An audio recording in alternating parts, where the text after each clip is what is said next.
PT और PGT की तैयारी करने वाले सभी भाइयों को हमारा नमस्कार। मैं हूं डॉक्टर अनु शर्मा। आपका स्वागत और अभिनंदन इस केमिस्ट्री के मास्टर चैनल पर।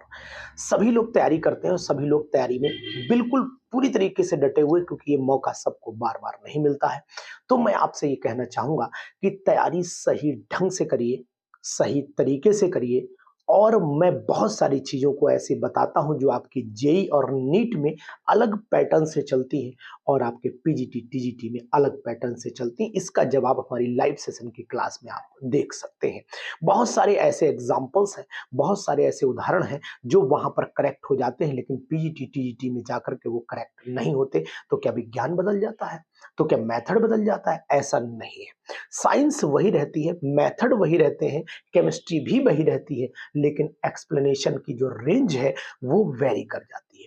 यानी कहने का तात्पर्य यह है कि जब आप पीजी लेवल का एग्जामिनेशन देने जाते हैं तो आपको हायर लेवल के उन राइटर्स की किताबों को फॉलो करना पड़ता है जिनसे लेकर के मदद लेकर के पेपर का पैटर्न चलता है, जिन पर प्रैक्टिकली कोई चीज अप्रूव हो चुकी होती है और जिनको सभी विश्वविद्यालय मान्य करते हैं।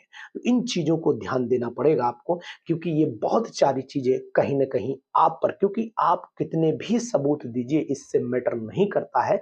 और मैटर इस बात पर डिपेंड करता है कि क्या जो परीक्षा में पूछा गया है क्या वो चीजें प्रैक्टिकली ऑथेंटिक हैं। अगर हैं तो फिर मान्य हो जाएंगी। और फिर ओवरऑल सबका रिजल्ट यही निकल करके आता है कि जो बोर्ड ने मान्य कर दिया क्वेश्चन, और अगर लगाई गई आपकी आपत्ति उस पर नहीं खरी उतर पाई, उसके पक्ष या विपक्ष में सबूत नहीं दे पाई, फिर आप उस पर कुछ नहीं कर पाएंगे। तो फिर आप इस पर बहुत गहनता के साथ में उन क्वेश्चंस को अध्ययन करिए जो क्वेश्चन आपके पीजीटी और टीजीटी दोनों के लिए मदद करते हैं, क्योंकि ऐसे क्वेश्चन हमेशा आपके लिए सिलेक्शन वाले होते हैं। ये सिलेक्शन मार्क क्वेश्चंस ही हमेशा हिला देते हैं बुद्धि को। और मैं तो कहता हूं कि 10 से 12 क्वेश्चन हमेशा ऐसे आते रहेंगे जो आपके सिलेक्शन को रोकते रहेंगे। तो टीजीटी पीजीटी में आप एक स्पेशल तरीके से तैयारी करिए।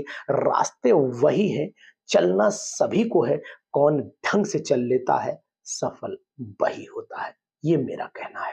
तो चलेंगे सब, लेकिन सफल होंगे कुछ ही, क्योंकि वही मानेंगे जो आप अपने दिमाग की कहें, जो सटीक हो, जो परीक्षण से युक्त हो, और साथ ही साथ जिस पे कोई संदेह ना हो। उससे आप मार्गदर्शन लेकर के बढ़िए आगे, सफलता आपको जरूर